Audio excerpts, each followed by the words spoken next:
Well, good morning. My name is Matt, and I'm one of the co-pastors here, one of the teaching pastors.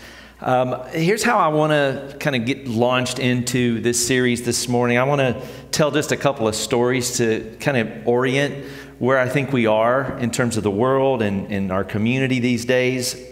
I have this friend. She's a new friend here at Watershed, and she describes how she grew up in church. It was sort of this thing that has always been a part of her life. She was educated in Christian schools and universities, spent time on staff at a church in her adulthood. And a few years back, she and her husband and her family, they moved from another city here to Charlotte. And they did what good church-going folk do. You know, they've tried to find a church, and they found one.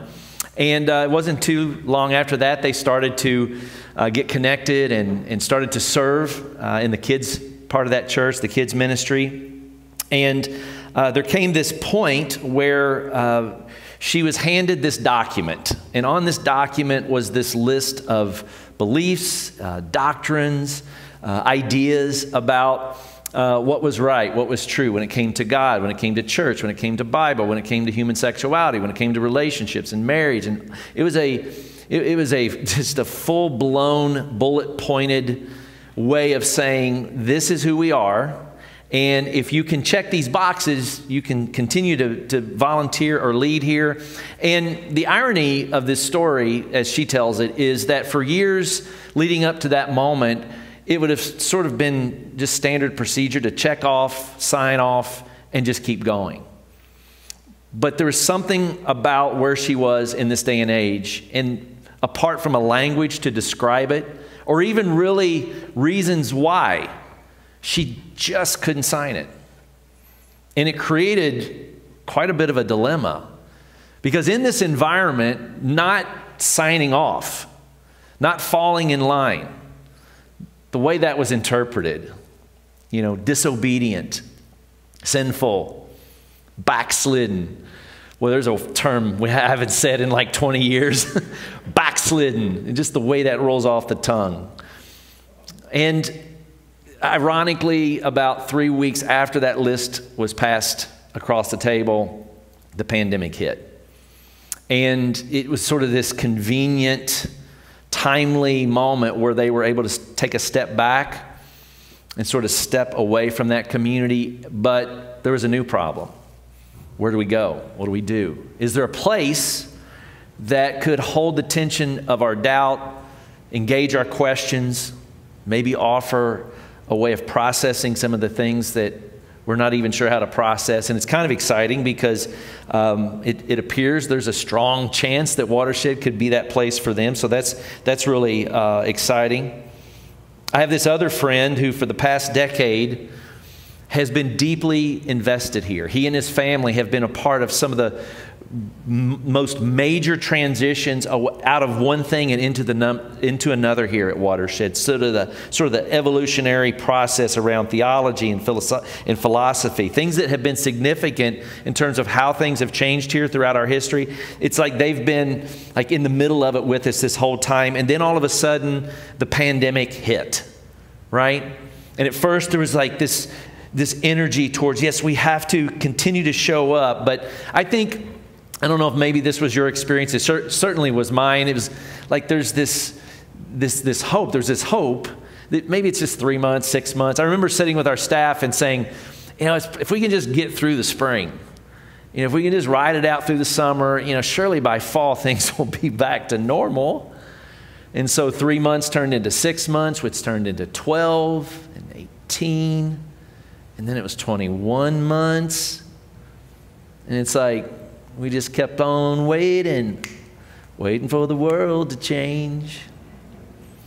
That wasn't laugh-worthy. That was pretty good. I keep saying, you know, I got chops, but no one listens around here. I'm joking. We waited for the world to change, and it did. But it wasn't the change we hoped for. And now we're hoping it'll change back, and who knows? Potentially it never will. And it's not that my friends became disenchanted with their own community. It wasn't anything like that. But the longer the pandemic went, there was like this drift that started to be the reality, a numbness or a blindness of sorts that just continued to be pulled on in 21 months of fatigue and isolation and chaos and, dare I say, trauma. And for reasons that are completely legitimate, it's just been hard for them to bring themselves to re-engagement.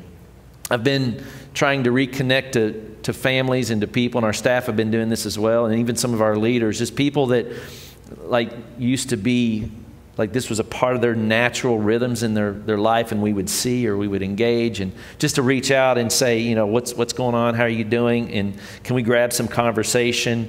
And as soon as I do, it's like there's almost before they can say, hey, I'm good, how are you? It's like, I know, we haven't been. It's like this immediate posture of apology as though that's why I'm reaching out, you know, to somehow say, you know, hey, you better be getting back in here. And that's not been it at all. It's literally to validate and to say, I know this has had to have been difficult. I mean, it's been difficult for our family. We're in uncharted waters here, and it's okay. You're missed, not because it's like time to get back. It's you're missed, and we love you, and we want to make sure that you're okay. I understand you're working through more than meets the eye. It's just this peculiar, never thought we would be in this place kind of time in history, and there's all this collective stuff, dissonance and fear and grief and sadness, trauma. Just so much more than meets the eye when it comes to being the church in 2021. There's more and more of this academic thread of study that's starting to examine what's called an accelerated world. Maybe you're familiar with this. And not just an accelerated world, but like the effects that this has on communities of faith, the church specifically. Because of technology, and this is no shock to anyone, we're just rarely unplugged. We're like in this constant state of being informed, entertained, marketed to. It's almost like somebody's always tapping us on the shoulder. There's this constant state of being connected to greater numbers of people conversationally and relationally. I'm in conversations at times with people that I have physically not seen in 3 decades, which I guess is okay, but why? You know, if you kind of zoom out, apart from technology, that probably would have never happened. And it makes sense now why my parents are not connected to the people that they grew up with, because that didn't exist for them. We're constantly connected, being connected to our jobs, our schools, our careers, some type of rhetoric. And this constant connection creates, I surmise, an addiction, as though participation and engagement is a non-negotiable, it's law. And the idea of slowing down, having bandwidth just for like boredom, it's just incredibly difficult, nearly impossible without some sort of major innovation. There's this philosopher, theologian, Andrew Root, who wrote a book called Faith and Formation in a Secular Age. And he kind of talks about the impact of this way of living and its effect on the church. And he says it wasn't too long ago that the church was the trusted authority for the transcendent. The church is where you turned if you wanted to hear someone speak of God, excuse me, or talk about God, or help you have some sort of experience or personal relationship with God. If you wanted to know where to go to do that, it was the church. But that church experience, or that trust rather, for the last 2 decades at least, has really been eroding. And statistically speaking, just in less than 2 decades, church affiliation or participation of any kind has dropped from like 70% to 50%. And to be fair, you know, scandal, hypocrisy, doubling down on authoritarianism and binaries and absolutism. Like there's a ton of stuff for the church to own in all of that.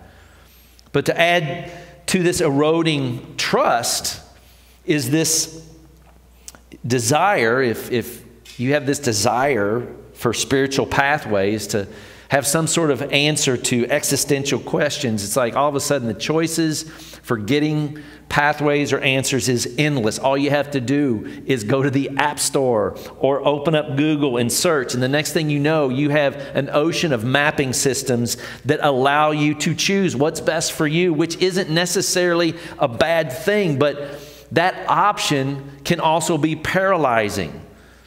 It can also create setbacks, and it certainly is an obstacle if the church as part of your future is worth considering at any level. It also can isolate, serve to remove you from relationships. This too, Charles Taylor, who wrote a book called A Secular Age, writes this. He says, the roads that connect us to the divine, paths that once seemed well-worn, oft-traveled, and clearly marked, now seem anything but self-evident.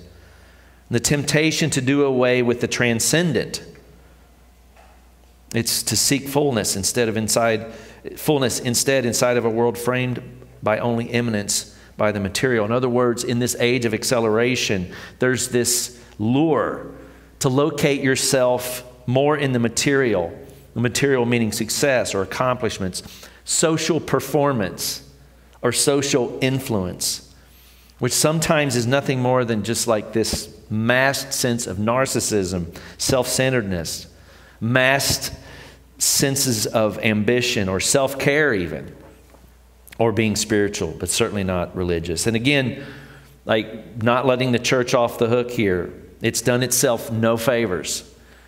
When it had the opportunity to repent, to die to the addiction of certainty and embrace transcendence, embrace or lean into mystery and doubt and great question asking, instead it just continues to double down.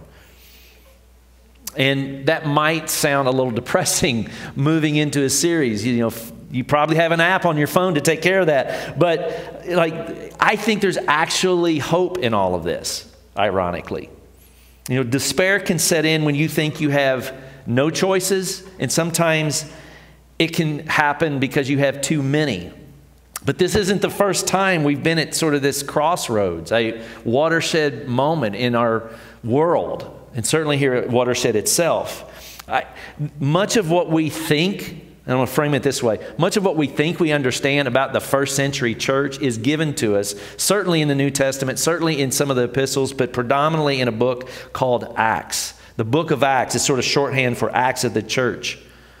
And there's this excerpt in chapter 2 that I thought might be worth taking a look at this morning as we move into this series and really have a sort of a first words kind of discussion around what it means to be the church.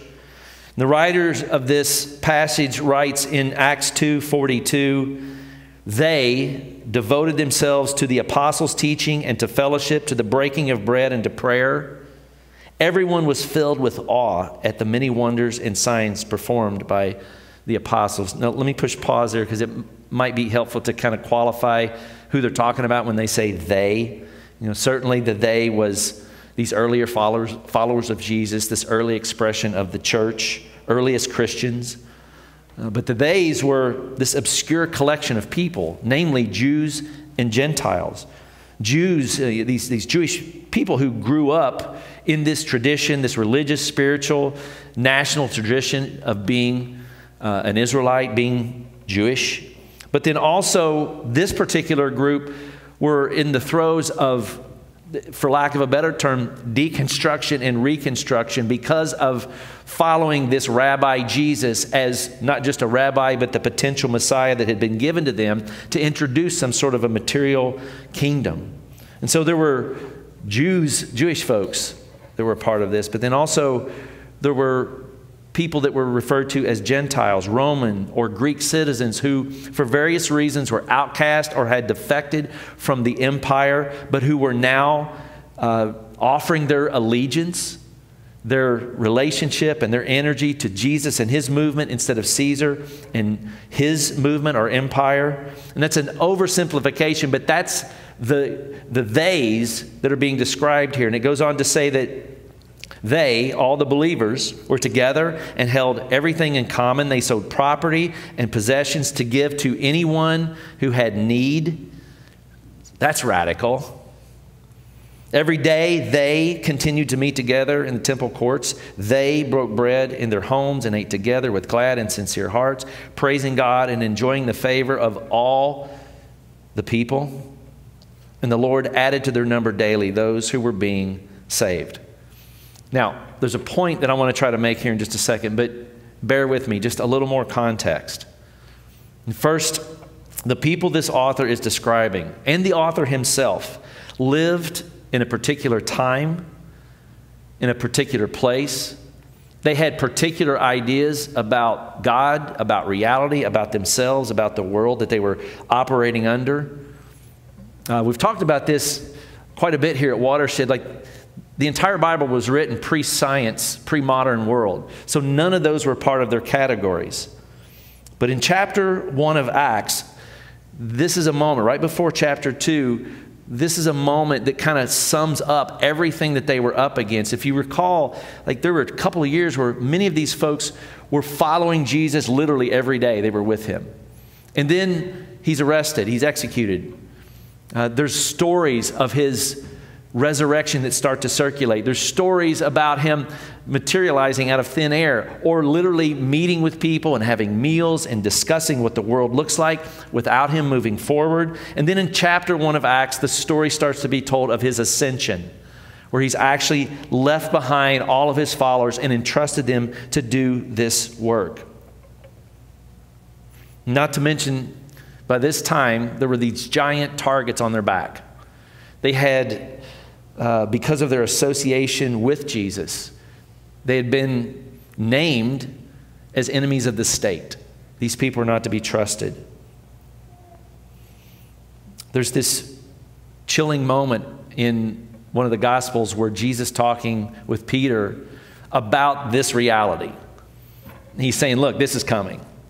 And Peter insists, no, that'll never happen. And he says, no, not only will it happen, but the people that are taking up the mantle of this movement, they're actually going to do things greater than I've ever done. Which is certainly chilling, right? But could also be overwhelming if you're one of the people sitting in a room after all of this is taking place, because that's where Acts chapter 2 picks up. This group of people, in the aftermath of all the context I've just oversimplified and named, turned to each other and said, who are we going to be now? In light of everything. Like, we're at this unprecedented moment of time. And who are we going to be? How are we going to understand our togetherness? What does it mean for us to have purpose and mission? How does that function?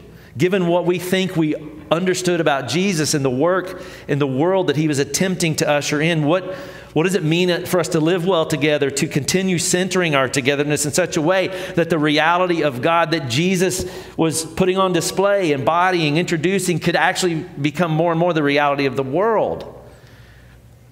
When this statement that I read is made, this is this moment for them to say, all right, at this particular time, this is what it means. And that was 2,000 years ago. And while our struggles and challenges are different, I think there's a universal truth here. And it's not the universal truth. The universal truth isn't we should react to the world the same way they did. We shouldn't do exactly what they did as though that's somehow the magic bullet here. As a people born in a particular time and place ourselves, and with a particular understanding of God, we have to ask that same question.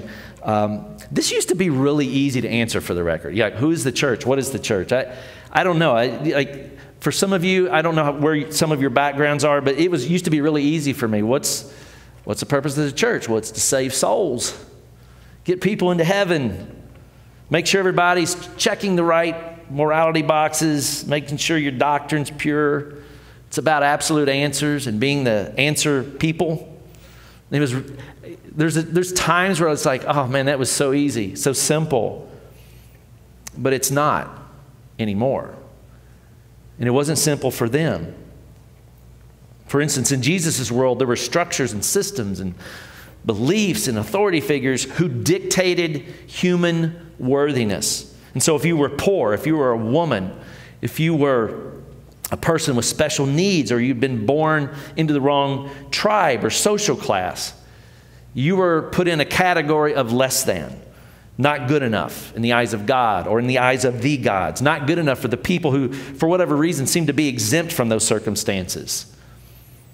And so when Jesus announces that there's this divine kingdom, this heavenly reality that's bursting into our material world, the kingdom at hand, it was a kingdom he described as being where the first are last and the last are first, where the material needs of the least of these are actually valued and provided for, where sinners are forgiven and empowered, where the sick and the lame and the outsider are healed and included.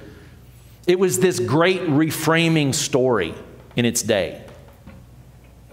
It was Jesus speaking on behalf or as God, saying, listen, I don't care who told you this or what you were told about who should matter. But in the world, according to my Father, according to God, you who have been kicked to the curb, dismissed, discarded, seen as invisible, if you've been wounded and battered, if outcomes in your life make you wonder, am I really worthy of love or mercy, grace or forgiveness? I'm here to reframe the story that you aren't cursed by God, and newsflash, you aren't even a disappointment, that you're actually enough.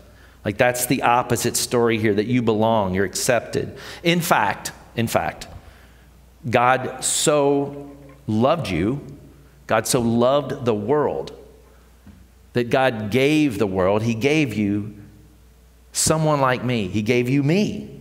And if you or the world would just believe this, if you could just trust that this reframing is true, that you are completely loved already, if you could accept that you are accepted, if you could escape the framing of this world and live in a way that transcends whatever material reality you've been conditioned to long for, want, need, or perform for,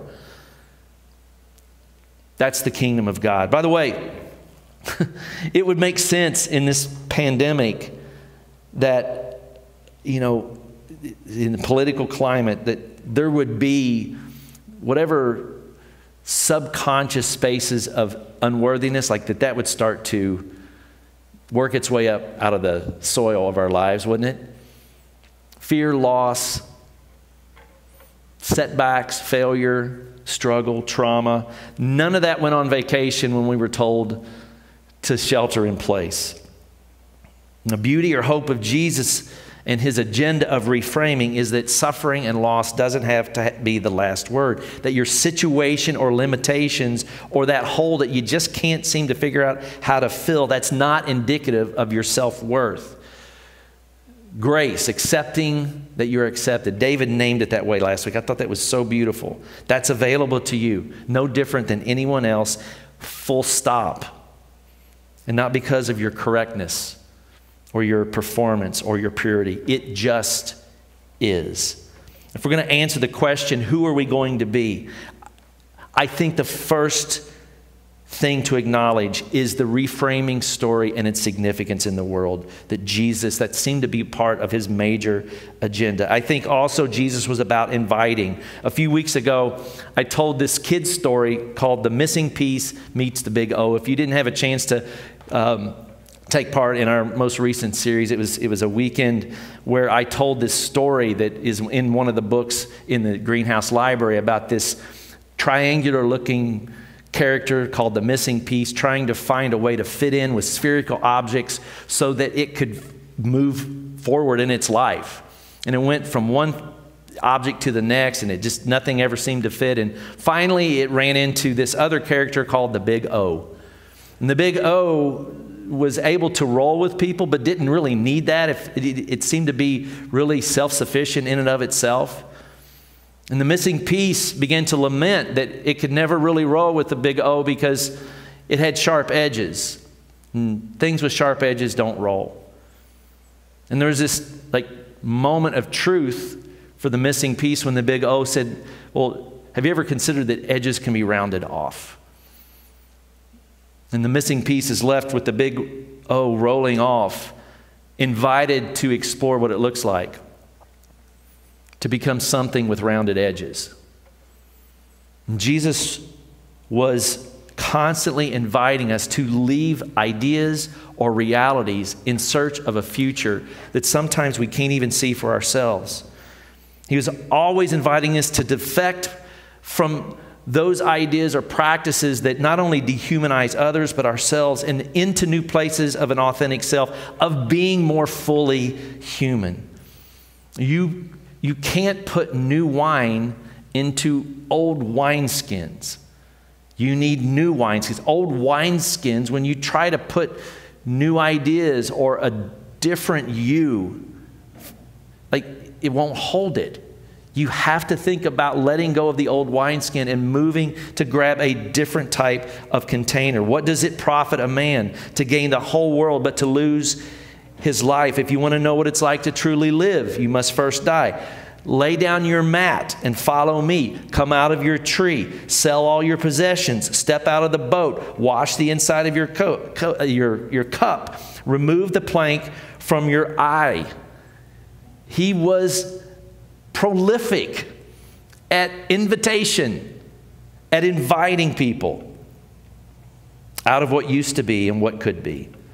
Wooing, calling, loving people towards a radical, different way of being human. Jesus was about reframing and about inviting, and then Jesus was also about resisting. And this is where it gets a little bumpy, I think. Reframing and inviting don't get you killed. It doesn't put a target on your back. It doesn't get you murdered by the state. But the minute that reframing and inviting evolves into some type of resistance, organized or otherwise, the minute you subvert or protest the authority and the impact of that authority, the minute you refuse to fall in line or parrot the narrative of the empire, the minute your solidarity with the oppressed creates chaos or embarrassment for those who are in power, that's a whole other thing, right? Jesus didn't get murdered because he was, some first century version of Dr. Phil or Oprah. That's not what happened. By the way, turning the other cheek, walking the extra mile, giving not only the coat on your back, but your undergarment, protesting and shutting down a public execution of a sex worker who was being stoned. The healing of someone on the Sabbath. Feeding the 5,000. Turning water into wine. There's this book called The Powers That Be that was written by Walter Wink. And he writes how these weren't just feel-good stories. These were stories of creative, disruptive, subversive, outrageous acts of theater, or just outrageous acts in and of themselves to defy the religious and the political establishments of Jesus' world. They were attempts at upending violence and greed and power, and to reduce them to these sort of Jesus feel-good moments, I think or proof that Jesus was somehow God. That's reductionist at worst and sloppy at best, because in the end, it not only dismisses what was given up for him, but also the people that came after him and people who have come after him throughout the last 2,000 years that ultimately paid the price with their suffering in their life. Reframing, inviting, and resisting. So I discovered a new theologian and philosopher this past week. Her name is Verna Dozier. Maybe you've heard of her before, but she was really prolific in the Episcopalian church back in the 70s through the 90s as a theologian and an activist. But she writes this. She says, the important question to ask is not what do you believe, but what difference does it make that you believe? Does the world come nearer to the dream of God because of what you believe? And I say this every so often, Scott and I, when we're in preface, that, Watershed is this 16-year experiment. And to the joy and the frustration of a lot of folks, we've consistently struggled with language of certainty when it comes to describing who we are. And it's a little humorous because even in what I've said this morning, I'd bet a paycheck that there are some of you who are like, you went way too far, Matt, over here. That was way too much clarity. And over here, some of you are like, you didn't go far enough. But my point is that this isn't easy and it isn't simple. It wasn't easy and it wasn't simple for the church in Acts, and it's not going to be easy. It's not going to be simple for us. Our world, as was theirs, is complex. It's complicated. In deciding who we're going to be in this particular time and place, it's challenging, but it's also deeply fulfilling as long as it's rooted in relationship. As long as there is this togetherness. Simply put, the church can't be the church without some sense of embodiment. If you grew up in church, you probably are familiar with the metaphor of the church as the body of Christ. That still works. Like without flesh and blood, without the mire of relationship and struggle and togetherness, all we become is a bullhorn of ideas or a petri dish of busyness. That's all we become, unless there's some sort of cohesiveness, relationship, collectiveness. And it happens here. Like it happened this past week. There was someone in our community that went through what could only be described as this horrifying experience. And do you know who that was on their speed dial right out of the gate? It wasn't their parent and their brother. No, it was someone in this community in the middle of the night. When it's marred in relationship, there's something beautiful that emerges.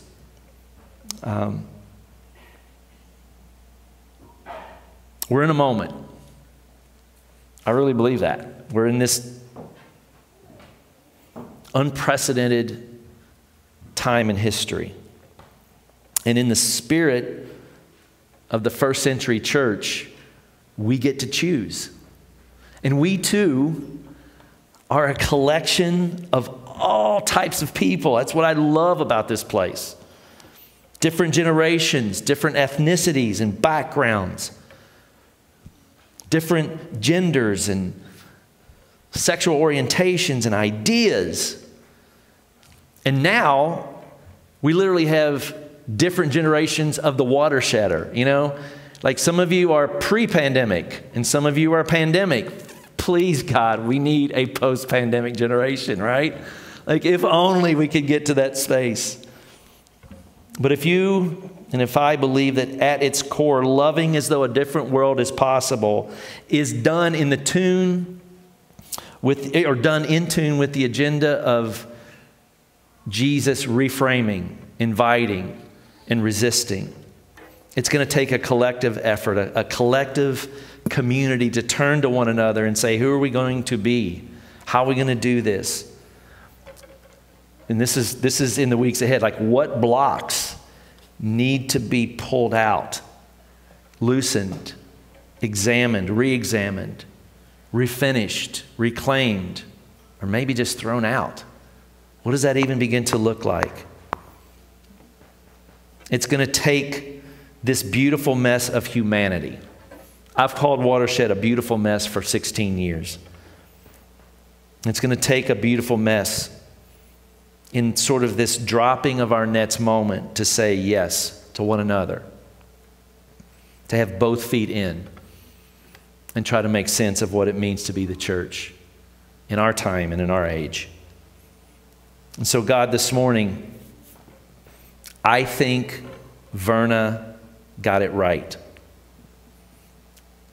It's not about what you believe as much as what difference it makes when you believe. Does the world come nearer to the dream of God? And God, may we step into this moment. May we turn towards each other. May we believe, God, through our participation. May we embody space that serves to reframe stories, to remind each other of our significance and our worthiness in a world that says otherwise. God, there's undoubtedly someone here this morning who walks into these doors, and if they could just trust with the faith of a mustard seed that that's true, then maybe things could be different for themselves. And so, God, may our relationships here, individually and collectively, hold space for someone like that, so that that reality can begin to be baked into their heart and their life. May we heal. Sometimes that feels too premature to ask for that because there's so much wounding that is continuing to take place, but may we heal. May the chains of addiction and self-absorption and insecurity, may those be broken. May we together find the courage and the clarity to resist, to not just reframe narratives or invite each other into a different future, but lock arms with those who are suffering the greatest because of the way the world is organized. And may we be disrupted and be disruptors of those systems. May we do this, God, in the spirit of a suffering Christ, a Christ who gave himself for you, for me, for us, for the world. Amen.